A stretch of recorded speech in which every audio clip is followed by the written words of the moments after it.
Okay. Okay, I'm gonna go ahead and admit everyone, and then Brianna, I'll let you go for it.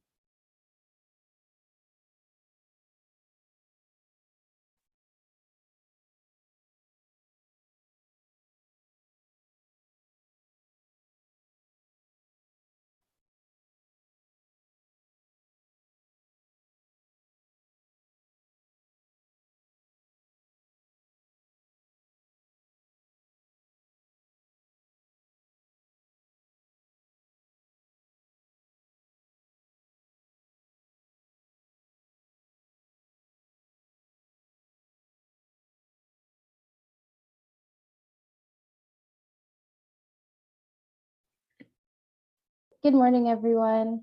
We'll just be a few more moments as we wait for a few more people to trickle in and connect to audio, and we'll get started soon. Thank you.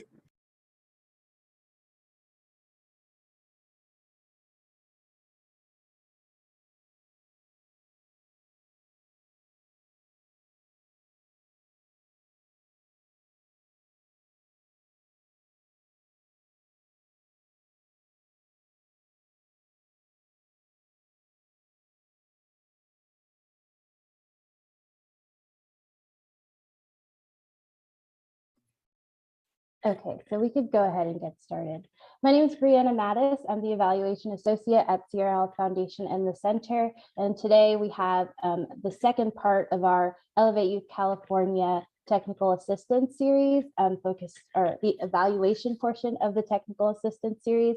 And today we're joined by Education Northwest, and they'll be teaching us more about culturally responsive evaluation and just some more information on evaluation in general. So I'm very excited that you're all here to join us, and I'm excited that Education Northwest is here to join us. So with that, I will pass it over to Destiny to get us started. Thank you so much. And good morning, everyone, and welcome to Education Northwest's first seminar around culturally responsive evaluation. I'm Destiny McLennan, a researcher and advisor here at Education Northwest, and I want to begin by first acknowledging the land that I am on. And so while Education Northwest is headquartered in Portland, Oregon, I am located in Los Angeles, California, and I respectfully acknowledge that Los Angeles is on the traditional land of the Tongva people, and the connections of Indigenous people to this land continue today.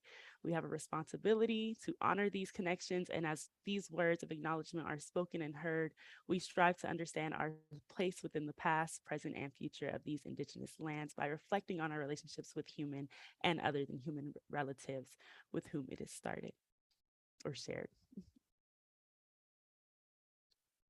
And so Education Northwest is a research, evaluation, and technical assistance firm whose mission is to use evidence to help partners solve educational challenges and improve learning. For more than 50 years, we have partnered with schools, districts, communities, and other stakeholders to help all children and youth meet their full potential. We provide high quality research, technical assistance, professional development, and evaluation services that address the most pressing education and youth service needs in our region and across the country. Again, I'm Destiny, the lead for this technical assistance work, and a lot of my work typically focuses on centering student voices using asset-based qualitative methods in research and evaluation. And I'll hand it over to my colleague Julie to introduce herself. Hi, everyone. I'm Julie Petricubi from Education Northwest. So excited to be here today. I worked as a youth worker for many years in Portland and other parts of the country, and then as an evaluator and researcher studying youth-adult partnership. And so really excited to be part of the conversation today. Now my work focuses largely on equitable learning environments and work with folks within the system and outside the system to really address issues of equity in education. So very excited to be here today and to learn with all of you. Hey, Destiny, do you want to share your slides? Yes, thank you.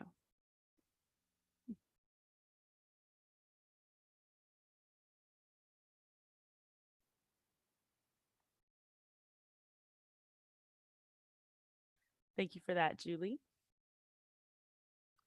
And so before getting into our learning objectives today, I want to launch a poll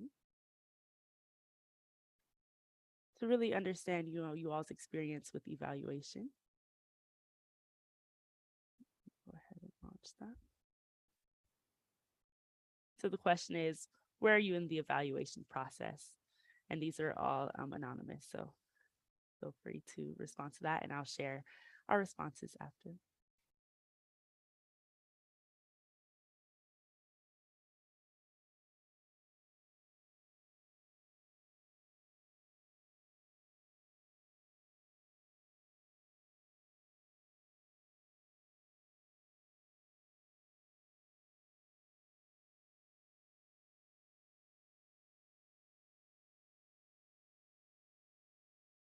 Just give it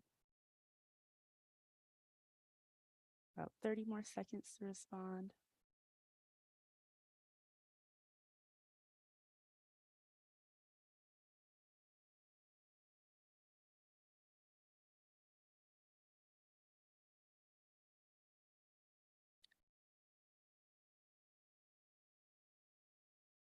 Okay, and I'll go ahead and share the results with you all. So it looks like a large majority of us is in the phase of preparing for evaluation, which is great. So I'll get into what our learning objectives are for this session today. And so, so our learning objectives for this webinar to really gain an understanding of what evaluation is and why we use it. We want to learn how to clarify your purpose, begin determining your evaluation questions, explore a couple of approaches to evaluation, including culturally responsive evaluation and youth participatory evaluation, and begin developing a logic model and theory of action. In webinar 2, happening September 8th, our learning objectives are to learn ways to engage various stakeholders, determine the best and most appropriate evaluation methods, how to write up findings, including the best, including the audience that you want to target when you're writing up these findings, and how to best use these findings, and then of course how to share with what you learn in reporting and dissemination. Of course, these 2 webinars are not enough to cover all of these topics in great depth, so we are also offering individual consulting services, which you can do both in between these webinars and after webinar 2. And we'll share more on how to sign up for those a little bit later. And so before diving into our content today, I want to open up some space for reflection in the chat. I'll give you about 3 minutes to flood the chat with an answer to either one of these questions. If you want to respond to both, please do. So the questions are: what personally motivates your work with young people? And how do you hope evaluation will support your program's work with you?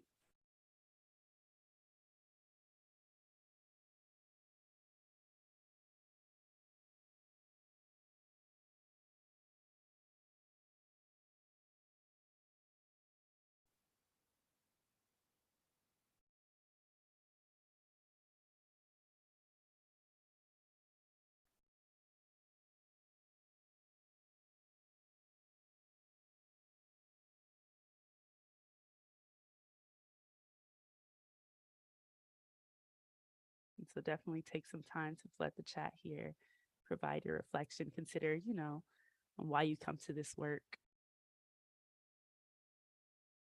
your connection with youth in your programs.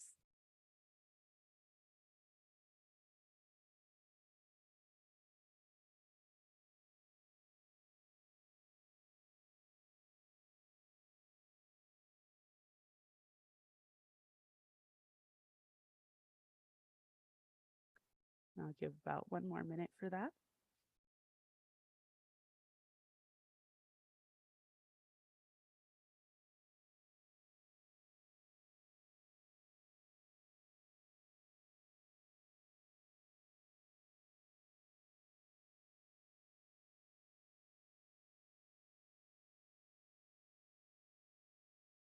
Thank you all. So I'm seeing some answers around young people bringing fresh ideas and being inspired by young people, um, being able to participate in a youth's journey, helping enhance systems for youth is what motivates your work.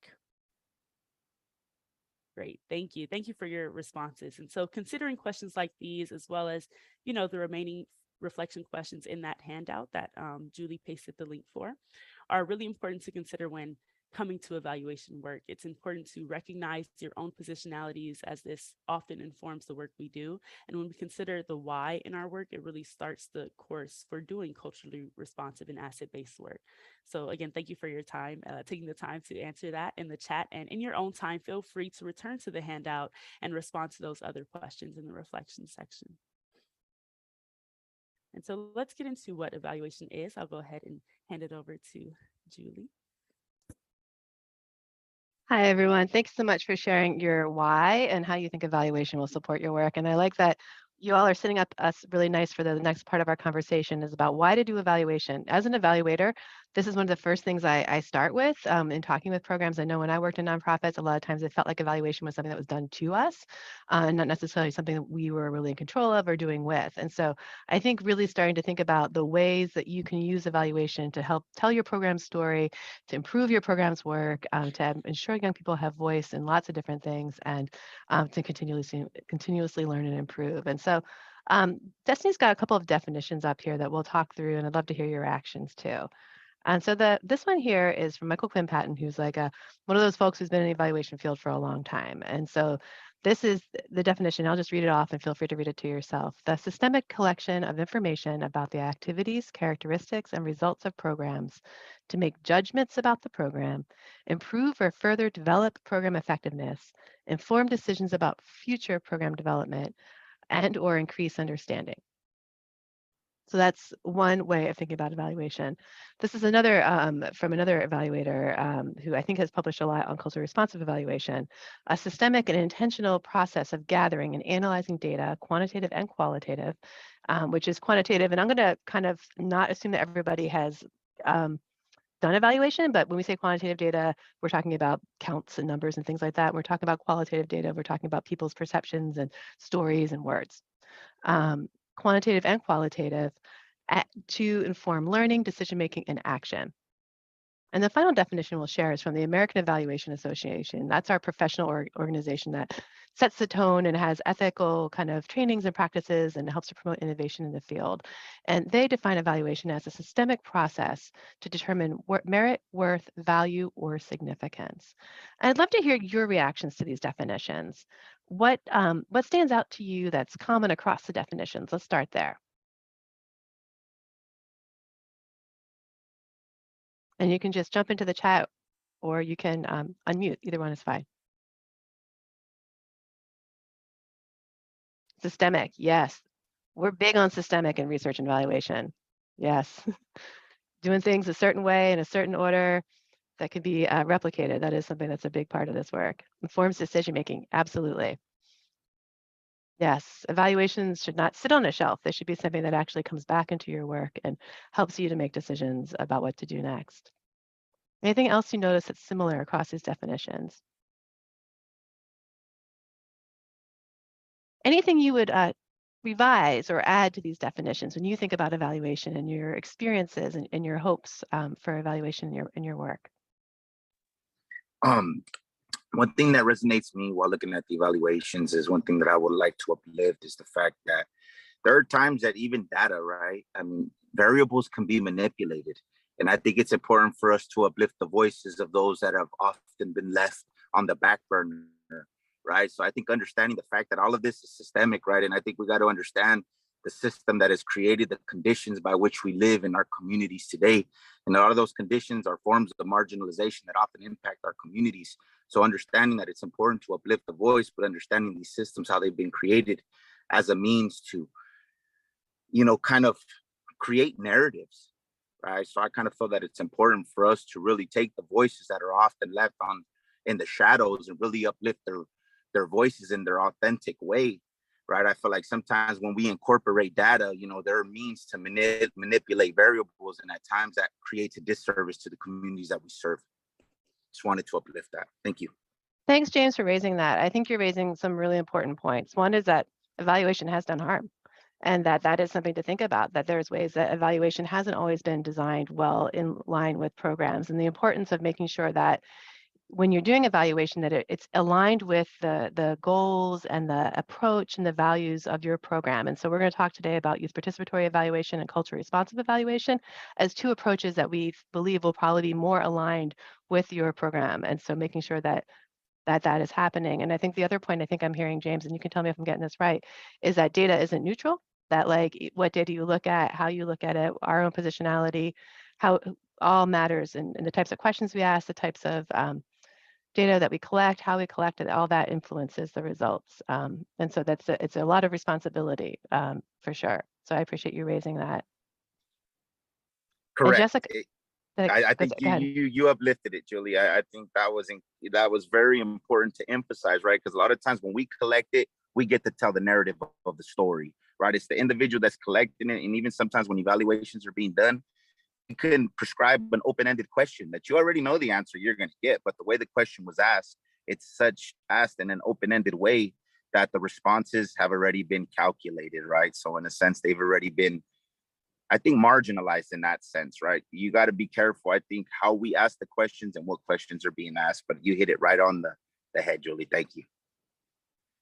Thanks, James. And I just want to lift up what Jessica put into the chat about turning data into information that can be understood. And so a lot of times we think about this as meaning making. And so just having the results of data is not enough. What does it mean for our work? Can we ask questions of the data? Can we kind of critically engage with it? Destiny, I think this is some of what we'll be talking about in the next webinar, but absolutely that is a key part of the process, is to really make the data be alive and something that we can engage with, and engaging, I think, young people, since these are the primary groups that you all work with, in the process of making meaning of the data and figuring out what it means for your work together. Well, thank you for talking that through with me. So what we're going to do today is I'm going to orient you to the different types of evaluation in general, and then Destiny is going to talk through culturally responsive and youth participatory evaluation. And so what we've got on this slide are some of the purposes or the reasons you might do evaluation, what you want to learn, because evaluation, again, is about learning and storytelling. And so developmental evaluation is evaluation that is about exploration when I think about it. A lot of times we think about evaluation as going down to what's in the green there, summative, that we're going to show our program works and that everybody should be doing it. And that is a kind of evaluation, and that's a goal that folks have. But developmental evaluation is much more appropriate if you're like, we're not sure that a program is needed or what kind of program is needed. We want to better understand the issue, what the community thinks, and we want to make sure whatever we're designing is really considering that bigger picture, that larger context. And so developmental evaluation is a newer approach to evaluation that's become much more common in recent years. It's really about systematically, again, looking at those issues, understanding what's going on. And if you're developing a new model or strategy or approach that you want to eventually evaluate in more depth, really making sure that you understand the bigger picture first. And so it's a great way of engaging when you have something new and you're still figuring out what it's going to look like. Before I do that, I just want to say each of these kind of differ a little bit in terms of the timing where you are in your work and the complexity of the issues you're trying to get to address. And so when I'm involved in developmental evaluation, a lot of times is when I'm working with community organizing or collective action or collective impact initiatives, where they're working on a wide range of issues. They're engaging a lot of different kinds of partners and community members, and they're trying to figure out what is it that we want to really address here and how do we track our progress. In developmental evaluation, it's usually pretty rapid. So you're, a lot of times as evaluators, we spend a long time collecting data, analyzing data, giving a report, and there's a presentation, and it might be 6 months before you get the results. In developmental, it should be a little closer to when you're actually making decisions and taking action. And the evaluator is usually pretty closely involved in the work themselves. They're not on the outside. They're actually a partner at the table that's bringing data and what we call evaluative thinking into the process. So developmental evaluation is one way of thinking about evaluation if your purpose is to really explore an issue and understand what could we offer as a program or a model to address it. Formative evaluation is if you have something going and you want to see, is it working and how can we make it better? And who is it working for and how do we know this? And so, oh, thanks, I will absolutely do that. And so formative evaluation is really useful and really focused a lot on the activities of your program, in your case, how they're experienced by young people, and the shorter term outcomes you're starting to see. And then starting to look at that data on a regular basis to really strengthen your work so that you can make sure that you are really engaging young people in the way that is working for them, that they're getting out of the program what you're hoping they're getting out of the program, and engaging them and making it better and making it work for more young people and the young people that you're most interested in trying to engage. And so formative evaluation is good to do once you have a program that's up and running and you want to learn from it and you're really ready to engage more in continuous learning. Again, that information should be fed back into your program and used for continuous learning and improvement. You might also report it to a funder. On all this evaluation, you might report externally, but again, the primary purpose is to really be about continuous learning and improvement of your work. And then once you have a program that's really clear and you're like, these are the most critical elements of our program, this is what it looks like to do it consistently across different settings and community, you might engage in summative evaluation. That's something that usually happens a few years into a program's implementation. It's not something that happens right away because you want to have that flexibility to really figure out what are the strategies and activities and practices that are most effective for the young people we're engaging with. Once you have that really tight and some data to demonstrate that, you want to look at doing summative evaluation. And a lot of times people do summative evaluation when you are trying to take something to scale or you're trying to have it available in more settings or more communities. So maybe it's really working well in your community, you want to take it statewide, or you're doing it in middle school, you want to consider doing it in high school. Those are the types of things you might do before you do that. There's ways to engage young people in all of this work. I would say developmental evaluation, really understanding what the issue is, collecting data about the issue. Young people could absolutely be engaged in that work. Informative evaluation, having that feedback loop where you're collecting data with young people, you're making changes, and you say, here's what you told us, and this is what we're doing in the program. Are we hitting the mark? Are we making the changes? Are we making things better? And really having that feedback loop, that's one way you can engage young people in formative evaluation. For youth programs, there's also some tools out there like the Youth Program Quality Assessment that have ways for young people to be assessors where they're going into settings and observing what's happening in the program. Is it hitting best practices for youth development and where can it be improved? They can actually be data collectors in that way. They can also do any kind of data collection, but that's one example of an existing tool that you might consider. And then with the summative evaluation, I think the design of the instruments, like James was saying, really engaging young people and making sure that the instruments are getting at the concepts and being perceived by young people the way that you want them to be perceived, that the process is meaningful for them, and then engaging them and making meaning of the results and talking about what they see and asking critical questions and figuring out what it means for your program. So these are 3 different reasons you might engage in evaluation. And so we're going to go through an example next and talk about what that looks like and see if you can help us figure out which example I'm talking about. This refers to, again, developmental is exploratory, formative is about continuous learning and improvement, summative is about really demonstrating longer term outcomes and impact. So in the first example, Destiny's put this together to describe a community garden program. This is something that might be happening in a community. So in the first example, after years of implementation, youth want to understand the outcomes of having a garden in the community. They want to determine if a similar program can be implemented in other communities that experience lack of access to healthy food. So a program's been around for a while, and they think it might be replicated in other communities. Do you think this is a fit for developmental, formative, or summative? And just either shout it out or drop it in the chat. What do folks think? Summative. Can you tell Formative. me formative? Yeah, I would have to say it's formative myself, in my opinion. I see a mix. Let's hear for someone who said summative. Why did you say summative? Summative is a all encompassing or comprehensive look at the outcomes of the program within a community, and then looking to take that data to see if it can be replicated in another location or place. So because they've been doing it for a while and they know it's working in the community that they've been doing it, now they want to look at the data and then see if now if they run it in another place, will they get some of the same results? Right, right. Yeah, yeah. And so I see that for sure. And I see some folks commenting on similar ideas in the chat. How about someone who said formative? Why did you think this was formative?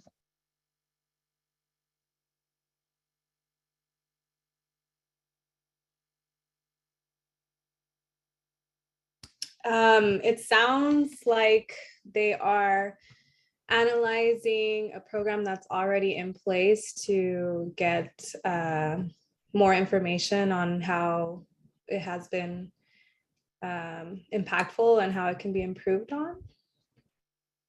And then taking that information and creating a similar program. So I think you all are calling out the fact that this is a little blurry. There's a lot of overlap between these ideas of being formative or summative or developmental, in particular formative and summative. We had put this example as summative, thinking that it's something that wanted to be replicated. But I think if you were looking at the shorter term outcomes of the program, this would absolutely be formative. And so again, it's not always a bright line, but where they start and end. But this one we were thinking of as an example of summative. But I think all of what you're saying makes sense. How about the next one? Youth want to identify the core principles and practices of the community garden program to improve and apply to other settings. Youth want to understand community member experiences in accessing healthy foods from the garden, including the challenges they experience in that process. Youth want to learn how to streamline access to the garden for community members. Is this developmental, formative, or summative?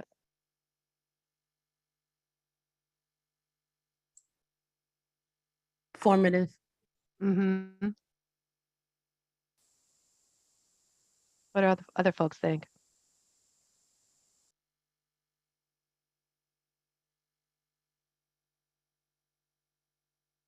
We thought this was formative too, as an example of really identifying the core principles and practices. A lot of times in programs, we try a lot of different kinds of things to figure out how to be responsive to communities and to engage them in different ways. But through formative evaluation, you can really start to focus on what are the things that are really making a difference in terms of the ways that we're engaging with community, the ways that we're supporting young people, and what are the things that are really helpful but maybe aren't core, aren't essential, that might be able to be varied across programs. So these are things you might want to look at and understand through a formative evaluation, and then get feedback for how to improve things like participation or access to the garden. So again, formative is kind of a lot about feedback and continuous learning in particular. And then the last one, here, young people recognize a lack of access to healthy food in their community. They advocate for a community garden to provide access to healthy food options, and then they lead a community garden.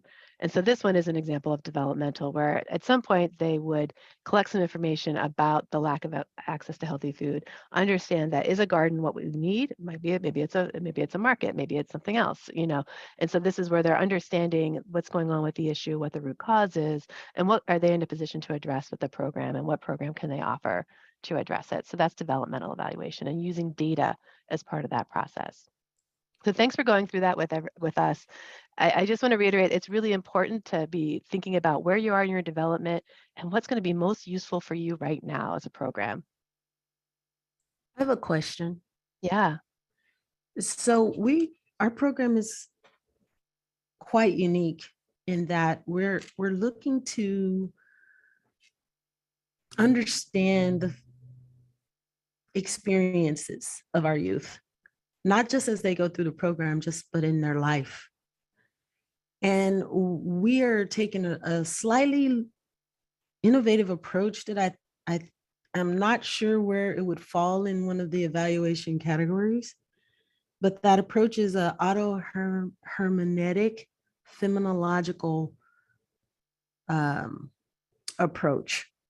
And I'm just trying to kind of understand, by being in this webinar today, how we could appropriately align it to the fundamental elements of program evaluation that you just discussed, because it is quite a unique approach where we look at the individual, the participant, to bring understanding to the value of the program.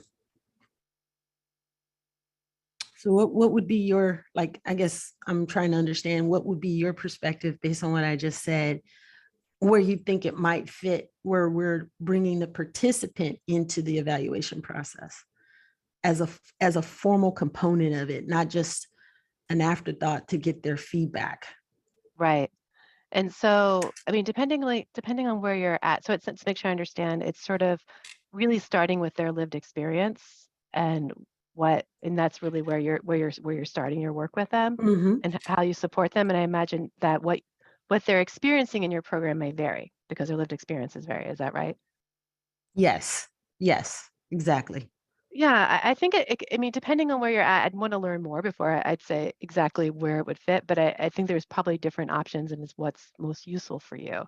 But I imagine if you have a model for how you do that and that it's fairly well developed, it would probably be formative if you were to identify what are the things we do to do that process of starting with young people, meeting young people where they're at, and understanding their experience and using that to inform the programming.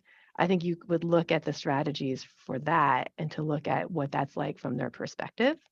If you're looking to do program evaluation, if that's the goal is to evaluate that as a program.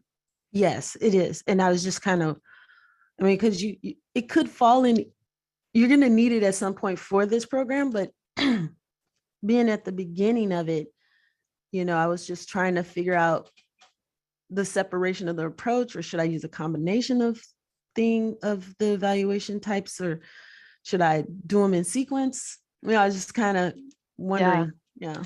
If it's a model that if you want to figure out whether this is something that's resonating with young people, and if it's a model that you're still developing, I would go with developmental. If you want, if you're really trying to figure that out, if you think the model is something that you're already really doing, then it would probably be formative. But again, like I said, it is overlapping. It's not like it's a really clean difference. A lot of the methods are similar. Mhm. It's just really thinking about what's going to be most useful for you. Okay. But Thank you. Destiny, please feel free to jump in and add anything that you would want to add. Or Brianna. No, yeah, thank you. That's helpful. And that's something also we can continue to talk about in our individual consultation sessions that we'll be having in between these webinars and after, something we can kind of flesh out a little bit more. And then also later within this presentation, we'll kind of get more into, the types of questions and our goals for our evaluation, which I think will also help you kind of figure out where this evaluation lies, whether it's summative, formative, or developmental. So thank And I you. think with the approaches that we're recommending today, context matters. And so we'd want to learn a lot more about your program before we could do that. And so that's the really cool thing about this partnership is that we can meet with you and learn about your program and help kind of guide you through this kind of thinking. So thanks for I love hearing the examples. It helps to make it real for us and know that there's more support after this webinar. Before I transition back to Destiny to talk through culturally responsive evaluation and youth participatory evaluation, I wanted to respond to Gabby's question in the chat. Can we do focus groups and key informant interviews with youth to evaluate? If so, what evaluation type would be most appropriate? And Gabby, I don't know if you're thinking that adults are doing the data collection and then young people are making meaning of or analyzing the data, or young people are doing the data collection. That can happen anywhere in this process, probably mainly summative and formative. Formative and developmental. That's probably the point where that makes the most sense to do. Summative tends to have a little bit more, if you're really trying to replicate something, you probably want external evaluators to do that just because that's considered the quote unquote gold standard in the field. But I think having young people design instruments, collect data, make meaning of data, make meaning of results, analyze data, these are all things that you can do through youth participatory evaluation. And that can be, they can participate in all elements and some elements of each of these categories here. And Destiny's going to talk some more about that. So I'll hand it over to you. Thanks, Julie. So we can get into those approaches to evaluation that's around culturally responsive evaluation and youth participatory evaluation. And so culturally responsive evaluation really rejects culture-free evaluation and recognizes that culturally defined values and beliefs lie at the heart of any evaluative effort. It's attentive to power differentials and allows for the recognition of one's own connections and interactions with power, privilege, and whiteness, as well as one's relationship to the community. And so culturally responsive evaluation really kind of allows us to consider, the stories of the community and its people and who is telling them. It's observant to communication and relational styles.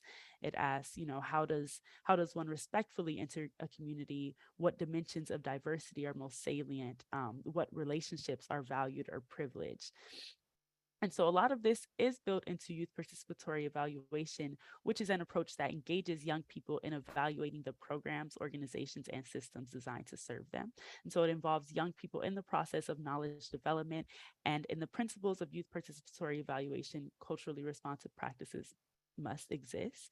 And so here I really want to encourage you to consider your earlier responses in the chat regarding your positionality, because culturally responsive evaluation really urges us to recognize our positionality and, as not only our why, but again, as situated within the context of power, privilege, and whiteness. Um, and then consider what power means in terms of race, gender, ability, sexuality, age, and other identities that lead to these power differentials, especially within these youth adult partnerships. We have to continuously consider those elements. And so some of the core principles of youth participatory evaluation includes an emphasis on youth adult partnerships, which helps to equalize power. And so youth and adults jointly working together to really identify, evaluate, make recommendations, and take action to address problems. It's inclusive to all. It values the assets, knowledges, and expertise of everyone from all ages, backgrounds, and experiences. It's about multiple youth working with multiple adults over time. There, is this expectation that youth and adults will get to know each other as colleagues. It's not about adults supervising or watching over youth. They're really working together in partnership. And it's all encompassing and it's continuous. And so meaning that youth are involved in every step of the evaluation, from determining the problem to data collection and analysis to informing decision making and taking action. And then really, and most importantly, it's necessary for evaluators to develop their own values, their youth participatory evaluation values and principles in partnership with the youth. So these values that's here on the left side of this slide, there may be components missing that's important to youth you work with, or they just may look completely different when you actually work them out with youth. They're not stagnant and they can continuously be improved throughout the evaluation project. And so when we consider this culturally responsive framework, which you have probably seen in an Evaluation 101 webinar that was last fall, youth are involved in each step, from preparing the evaluation to identifying the purpose and goals, to collecting data, to analyzing data, and then to sharing those findings out. And so an example of some folks doing some work in youth adult partnerships and youth participatory evaluation is the Youth Leadership Initiative, not to be confused with the Youth Leadership Institute. And so the Youth Leadership Initiative is a program that really helps youth develop leadership skills to work in diverse community settings. Their strategies include leading retreats, cultural exploration sessions, action teams, and school support. And they accomplish this utilizing a strengths-based approach that involves youth in decision-making at all levels of the program. So the program itself is very centered on youth adult partnerships, right? And so their youth participatory evaluation team developed core principles for evaluation. And so these include, program improvement, which encompasses utilizing data to improve programs. It's youth adult partnerships, meaning a co-commitment to, or a commitment to co-learning. There's youth voice. There's shared responsibility, meaning a commitment to co-doing. And there's recognizing the unique perspectives of shared experience, meaning a commitment to listening and honoring each other's perspectives. So this is something they develop in partnership with they develop as a youth participatory evaluation team. So that's a team comprised of adults and youth within the program. And so we've discussed what evaluation is and why we use evaluation and ways you can approach evaluation. And so I think it's time to, talk about actually getting started. And so the evaluation process, particularly in the beginning stages, is not linear. It's an iterative process. And in preparing, you may move forward and come back. And we can begin with kind of clarifying your research or your evaluation questions. But again, some of us may not always start there at developing your evaluation questions. So going back to these three types of evaluation processes that Julie discussed in that community garden scenario, let's kind of consider some of the evaluation questions that we may ask when it comes to specifically that community garden. And so developmental really asks questions about an issue or situation. So what is the situation and how does it relate to larger systems? An example evaluation question may be, what are the healthy food options in my community? What type of program can be implemented to address the lack of healthy food options in my community? formative evaluation asks questions about activities or practices. So, what are the strengths and weaknesses? What works for whom and under what conditions? So, that continuous learning piece, right? So, an example evaluation question may be, how are youth prepared to work in the garden? Do they feel supported to carry out their roles? How do youth perceive adult support? Do youth feel they have a meaningful role in decision making? And then lastly, summative evaluation asks about outcomes or impact. So does the program work? Is this a best practice that should be taken to scale? Some evaluation questions may be, does the community garden impact the health outcomes of Black and Latinx people in the community? Has the youth developed community garden created stronger civic engagement among the community? And so in developing these evaluation questions, it's important to consider, will the evaluation focus on community needs and strengths? Will it focus on the daily operation of the program, on appropriate and equitable use of resources, on progress toward intended outcomes, or on overall effectiveness? And culturally responsive evaluation is really attentive to the perspectives of the program recipients, so the youth and the community, in framing the questions. And so to kind of like contextualize this a little bit more, we'll engage in an activity that will really help us to begin to kind of define and develop and refine our evaluation questions. So if you scroll to activity 1 in your handout, and I'll paste the link to the handout again here in the chat. If you scroll to activity 1, here's where you can kind of jot your ideas. And so when we go into these breakout rooms, I want you to first take 10 minutes to yourself to consider these questions. And so thinking about where your program is right now, what are your primary evaluation goals? Are these goals developmental, formative, or summative? And again, you may not have the straight answer right now. It may be blurry a little bit, but that's okay. We're in these beginning phases together. And then what do you want to learn through evaluations? What questions do you want to consider? And so that question number 3 we'll actually talk about together in your breakout room. So 10 minutes to first answer those first questions, and then 5 minutes to really discuss, what that process was like for you. And I'll go ahead and create the breakout rooms now.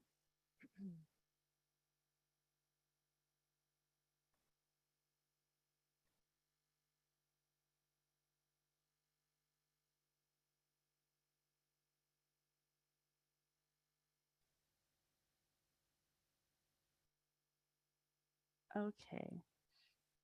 And so you can all go into your breakout rooms, take 10 minutes to yourself and then 5 minutes to discuss. And I'll kind of send you all a blast from the main room with time.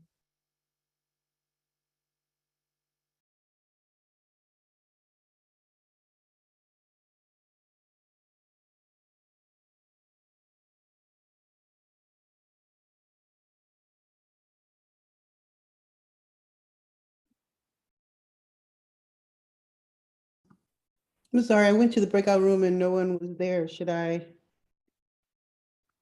Let's see. I think people are still joining now. Sorry about that. No. You're completely fine. So which room was I in? I can go back. I can join. Let's see. It should, if you hit breakout room. Room 13. Yes. I'll join back. Thank you. No problem. Recording again.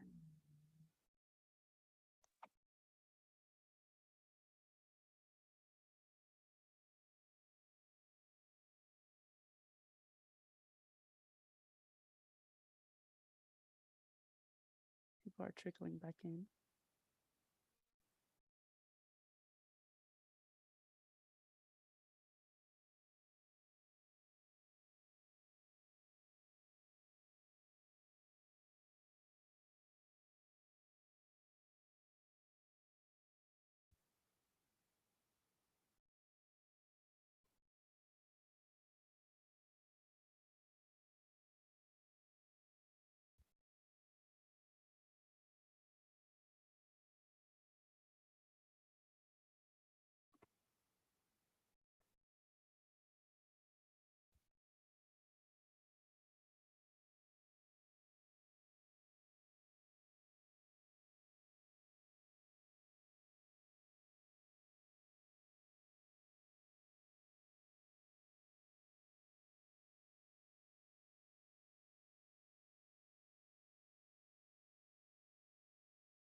Okay, so it looks like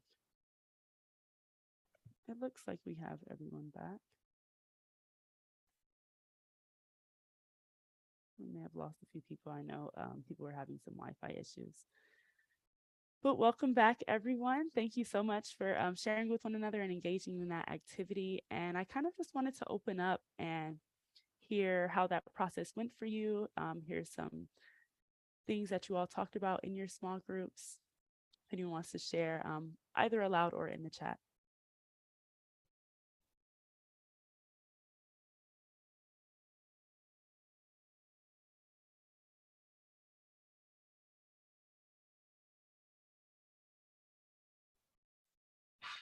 Hi, good morning. I'll quickly share. My name is Cynthia Martinez. My pronouns are she, her, hers.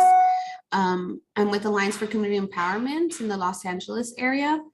I think in our group, we got to talking about the difference between the overarching questions and goals for evaluation versus the very specific nitty-gritty questions that we want to ask in the survey, right? So there is like the talk about what is that difference, because when we think about a survey or evaluating, we always want to jump straight into the direct questions that we are trying to ask people. But how does that connect to your goal of the evaluation? And I think that's kind of where previously, before having experience with evaluation in other programs, that was kind of what I was so exposed to and used to. People jump straight into the questions of what do I want to ask someone, but forget that overarching question of evaluation. What is my goal? So those overarching questions are very macro, and some people have a hard time seeing macro and micro differences. It would be nice to, and I thank you, Cynthia, for sharing that in our group. It would be nice to get an example of a macro versus a micro so that people can see the context of it. Did we just lose? No. Yeah. Did you guys hear me? Yes, yes. Oh, because videos are frozen and I'm like, did I just lose them? Yeah. Oh no, yes, we heard you. Thank you. Thank you both for sharing that. And yeah, I can definitely understand how, programs may go straight into those questions that they want to ask folks without kind of taking a step back and understanding, okay, well, what are the programs of what are the goals of my program, first of all, and what are we trying to find out about this program? And, whether it's what's working or how to develop it, or, what are the long-term outcomes of this program? So thank you for sharing that. And as far as those examples, I really like that idea. And maybe that's something that we can address in those individual consulting sessions. And maybe we can develop something and share it with you all after this webinar. Did anyone else want to share what they discussed in their group or things that came up for them?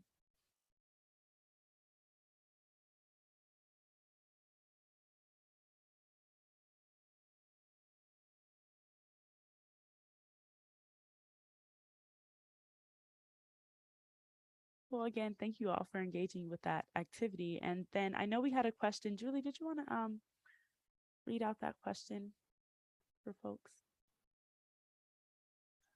Aubrey, do you want to go ahead and raise the question? I'm wondering, since you're right there, you're like popping up right on my screen.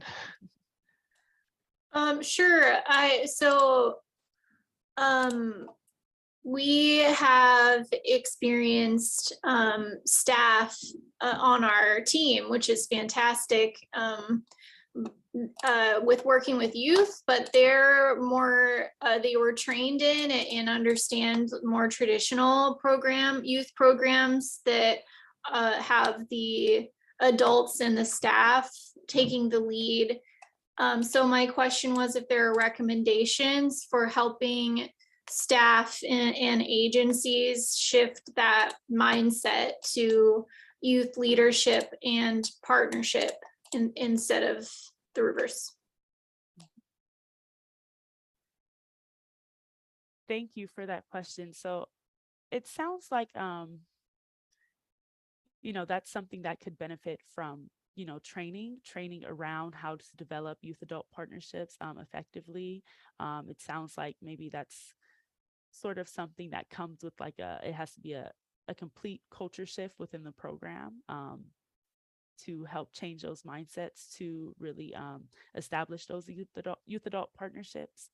And then it also sounds like, it may not necessarily, but it may lead to, a complete development of something that's entirely new, an entirely new program. Because when you do involve those youth um, when you do have those youth adult partnerships, and those kind of shift from more adult led programs, the program can look completely different. And so it may develop into something completely different. But that definitely sounds like that's something more focused around, like, kind of providing that training for both youth and adults to establish those partnerships. Okay, thank you. Well, thank you for raising that question. I have a suggestion for the last speaker. Crash course on Paulo Ferrare's work. Okay, I haven't heard of them. I'm still new to, and we're still new to youth programs, so I will look them up. Thank you. Yes, and I can go ahead and I think I'm spelling his name right in the chat.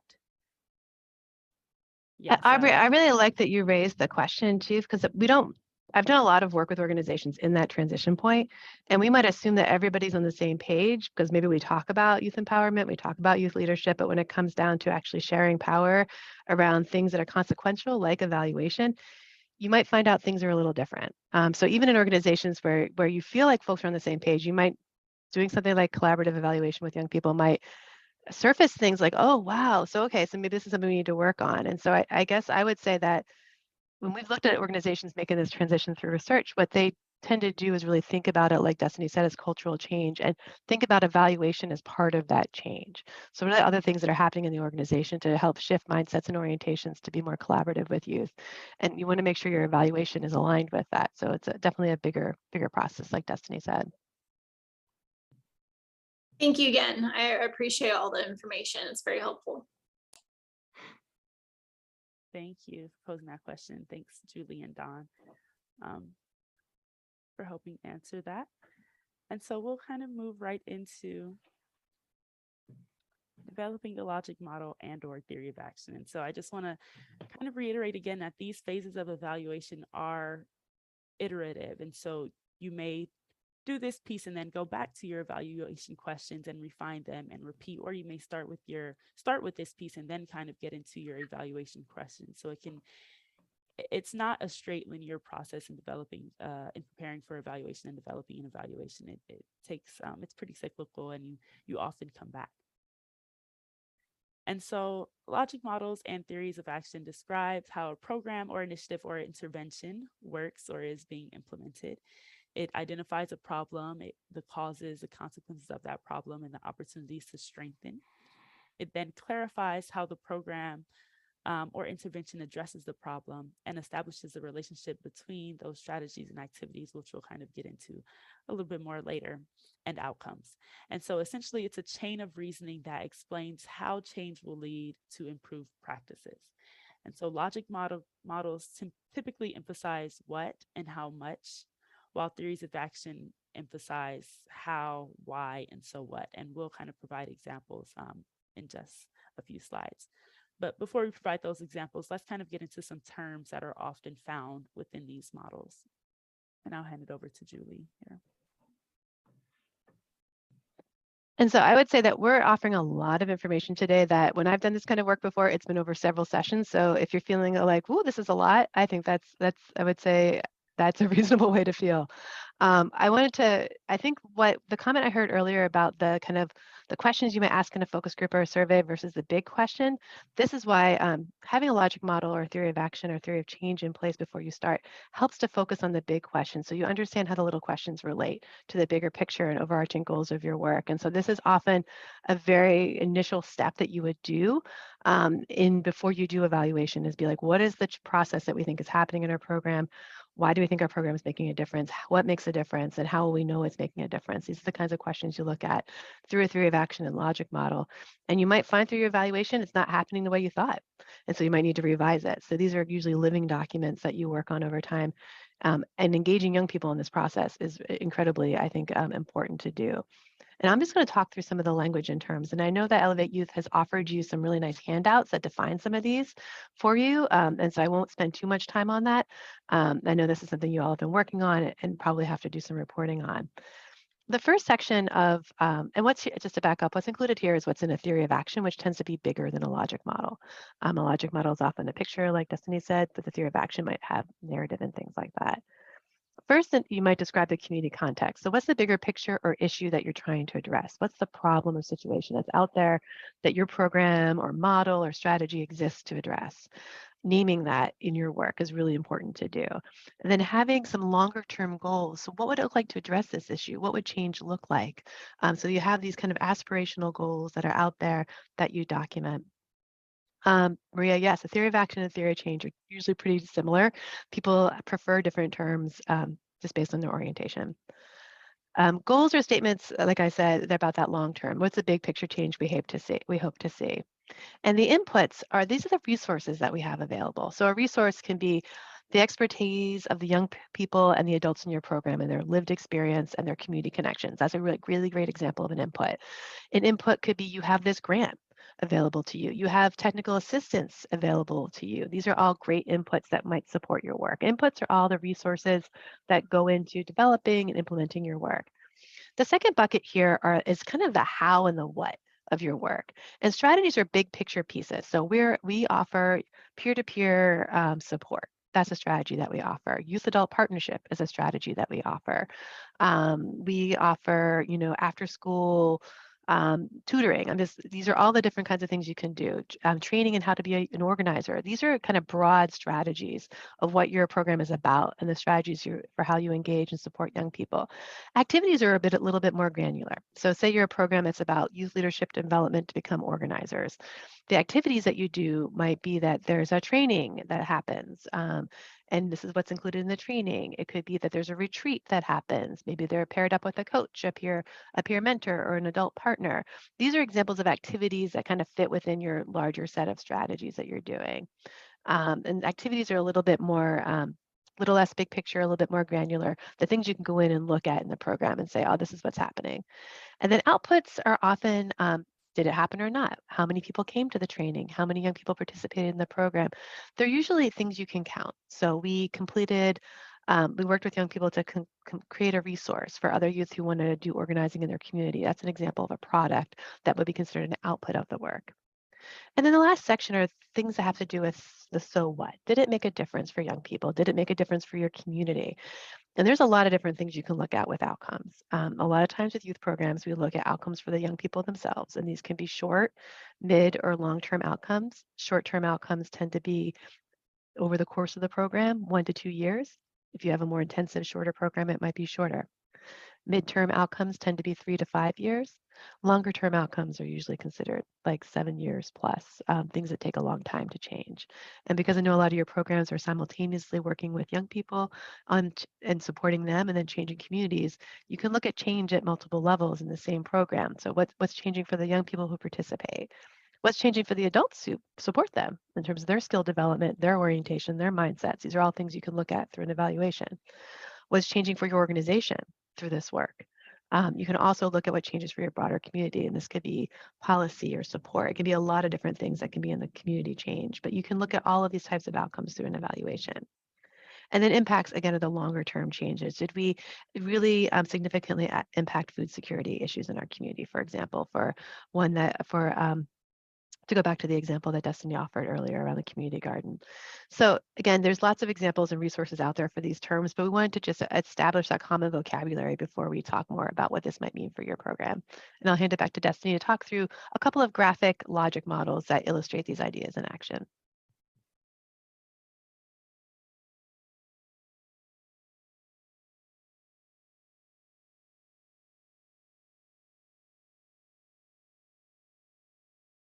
Apologies, I was muted. Thank you, Julie. So now I'll provide an example of a chocolate chip logic model that was actually provided to us by Elevate Youth. And so as Julie said, our inputs are our resources, right? So when thinking about a chocolate chip cookie, that includes the baker, the ingredients to make the cookie, equipment like an oven and a recipe. And then our activities or our processes, our techniques, our actions really include the steps it takes to bake the cookie, like preheating the oven and combining the ingredients, preparing the ingredients, mixing them. Our outputs or our products are the things that lead to our desired outcomes are cookies, right? So after you have your resources to do your activities that include cooking the cookies, you end up with your outputs, which are your cookies.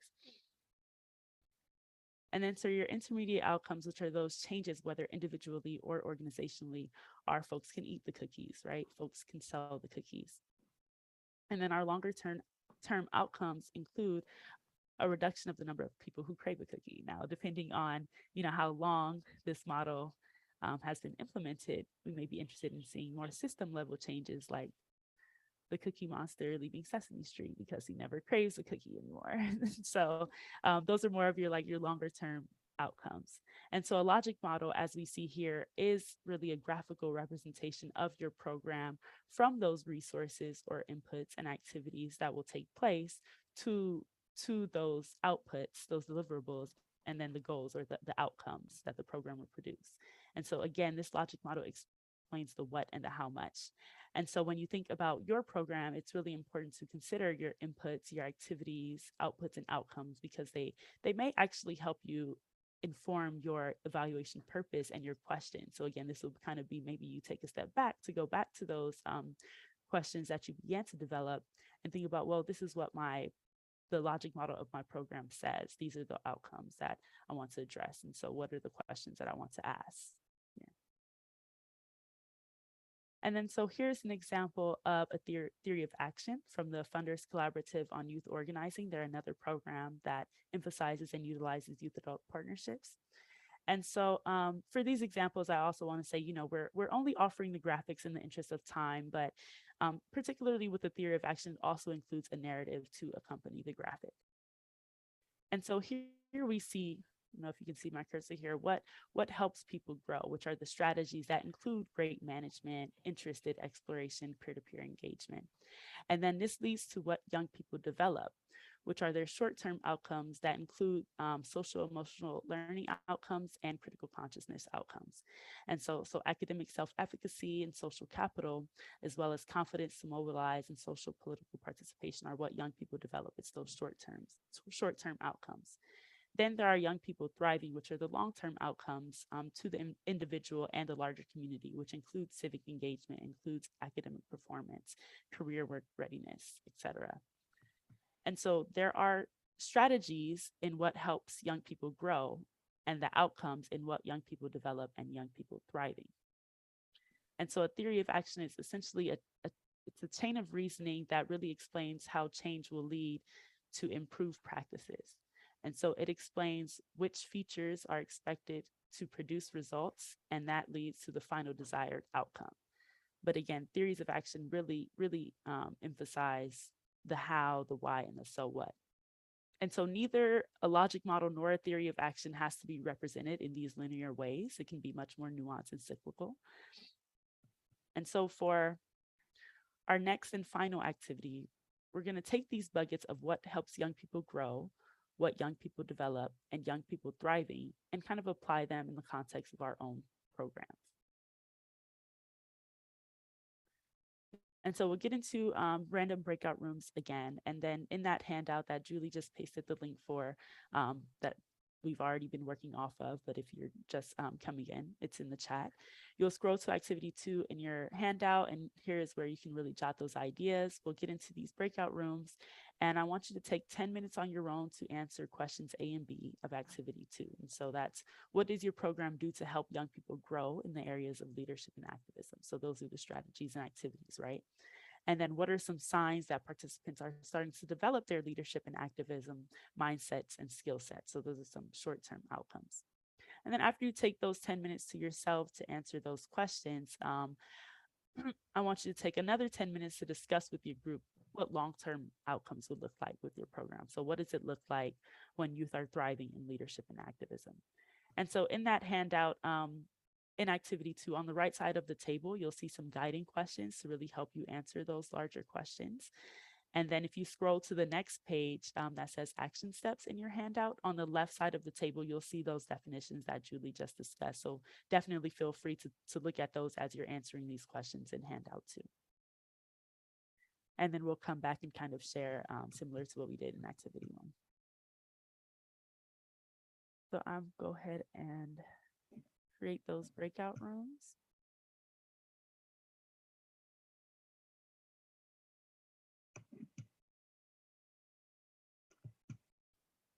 Let's recreate these.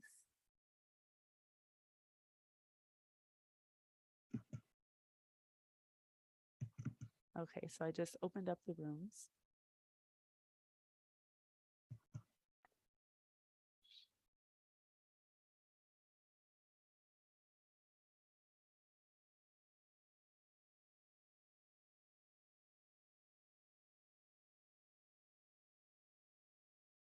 For those who have come back, welcome back. I'm just waiting for the rest of the folks in breakout rooms to come. Some needed more time and some were done.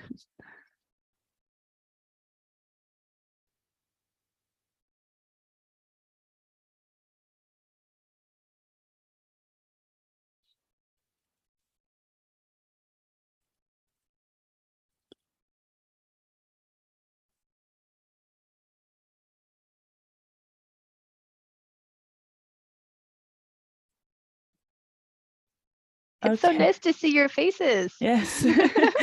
Yes. Yes. It looks like everyone is back. Thank you all so much for participating in that. And sorry if it, cut some of your conversations off. Apologies for that. I know the breakout room can kind of end abruptly, even if you get that warning. It's still pretty abrupt. So thank you all for that. And so now I just really wanted to open up the space for you all to share, how it was to engage in that activity, as well as, things that came up in answering these questions, if there were any similarities across what you all discussed or any differences. Just really want to open the space for you all. And again, you can engage whether in the chat or audibly. Yeah, I'd like to share in our group 3, we had a lot of synergy. We found that we're all working with some of the same goals or outcomes, and decided to stay connected with each other to allow our programs to overlap and connect our youth across programs. And so it was just really nice to see the dynamics of the theory of change or action actually happening in real time, right in the meeting, in the session. So I just wanted to say that, encourage others who were in other groups to do the same. Like, our shared diversity and our shared missions sometimes can come together for, the greater community, not just our individual communities, but just California as a state as a whole, right? Mm-hmm. Having an impact up north and down south. So that's one thing we noticed. And I don't know if any of my peers who were in want to comment on what they felt about the synergy that was in our discussion. Yeah, I'll add to that. In my breakout room, I met a colleague that worked in the same school district with me in Northern California, and now she is in the Central Valley. And it just reminded me about what a small community we are as youth worker practitioners, trying to move the needle in a significant way, and really appreciated for this approach that Sierra Health is taking to weaving this tapestry together throughout the state to empower young people. Thank you.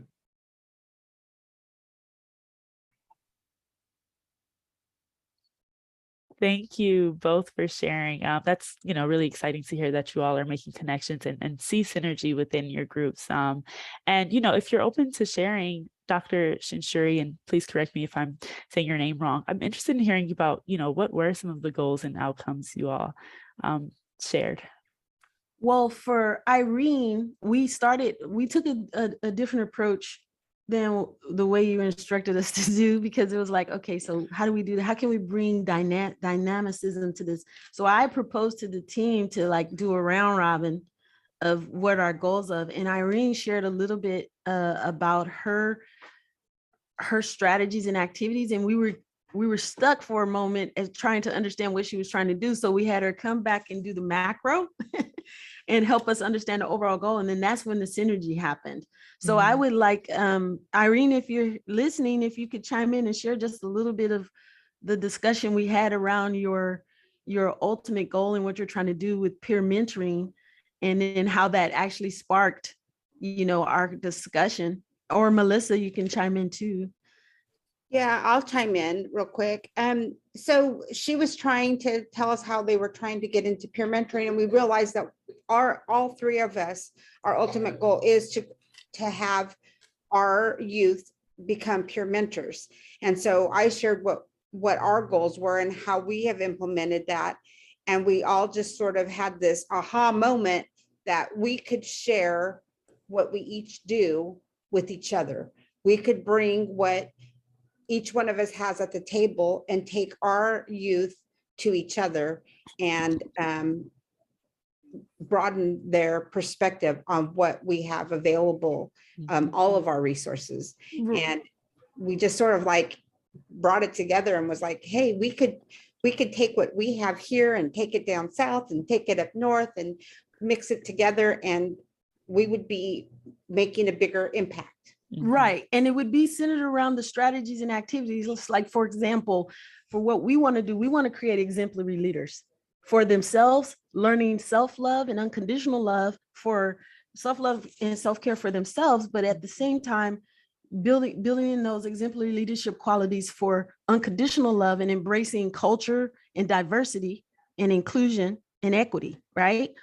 But then have an assignment or projects and activities that we could put them in individual assignments and also give them team building assignments where they could go and explore an activity with mending fences at Melissa's ranch and do that activity there, and then come back and then apply it here in their communities, right? And then by the time they finish the program, they've developed these exemplary leadership qualities. They get a training certificate. Then now they can be hired to work the program with the next group of youth coming in because they have lived experience going through the program.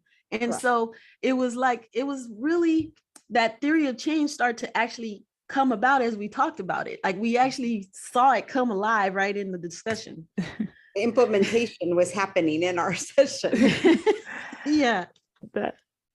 Yes, that's amazing. Thank you all for sharing. And that's exactly how the process is, right? It's a continuous process in partnership with colleagues and in partnership with youth. And it's great when you start to see it kind of manifest like right before your eyes. So that's really great to hear. Thank you. And so to kind of wrap this activity up, as you probably noticed in the handout, there's a lot more that goes into developing these models, and it's definitely not something that can be done in 20 minutes. You have to, develop your narrative and kind of develop how the model will look, even if you kind of already have those strategies and activities and outcomes already kind of in place. Those may change and it may be iterative. So, as a next step, I really encourage you to continue developing this theory of action and logic model with your program colleagues, with youth, and or in our individual consulting sessions with us that you can set up with us again between these webinars or after the next webinar.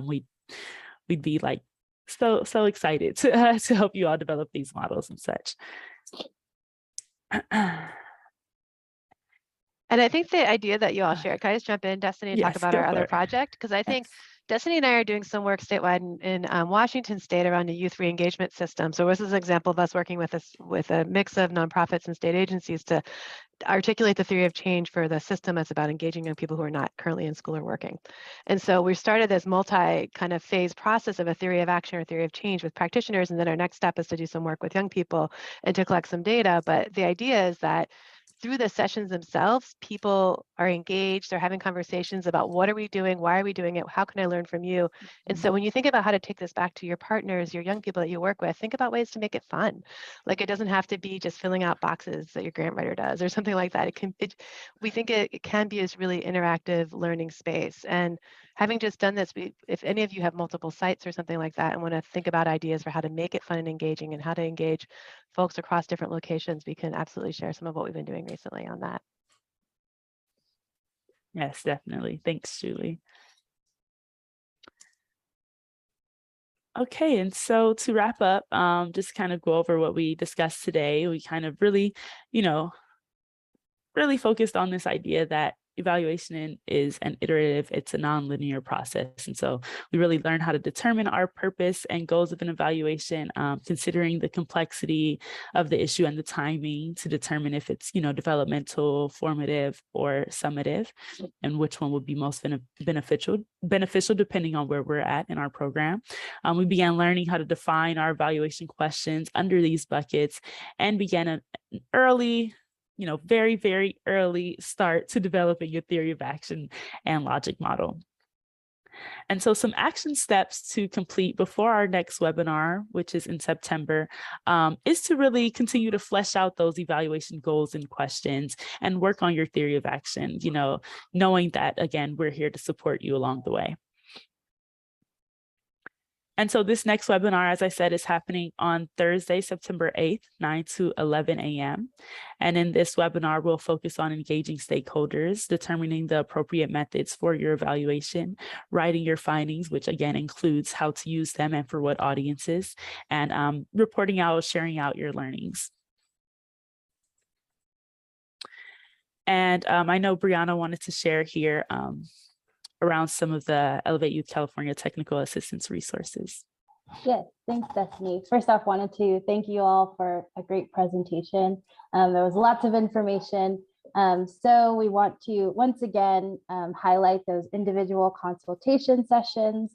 The Google form and the link to sign up will be sent, is in the slides and will be sent following the webinar. But to talk more about anything we talked about in this first session, the link for that will be provided. We're also interested in hearing your feedback. There will be a survey that will be sent out just to hear about your interests for the second webinar, once again happening on September 8th from the same time period from 9 to 11.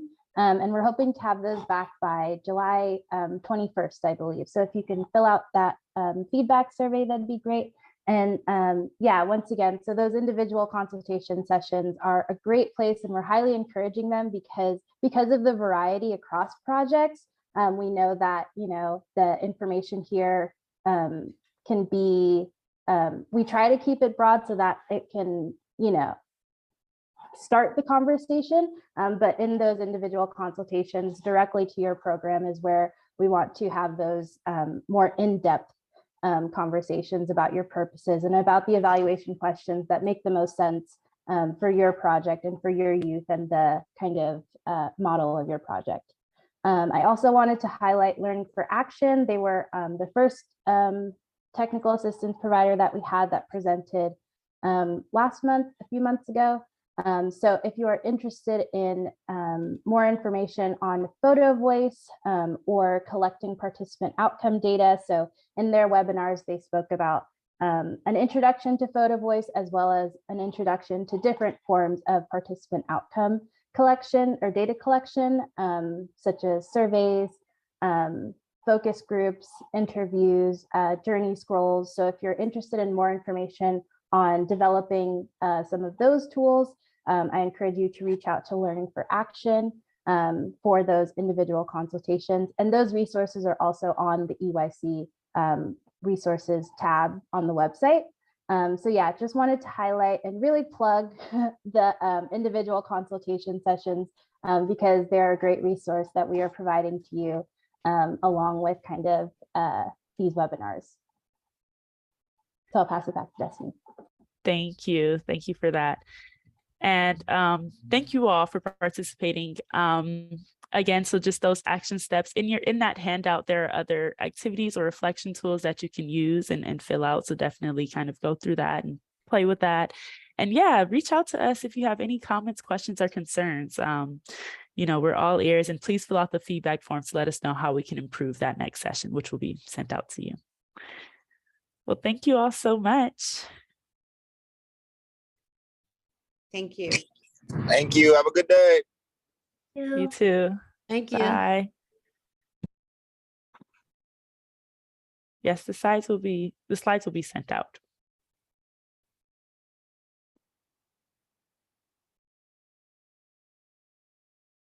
Thank you all. I'll go ahead and stop the recording.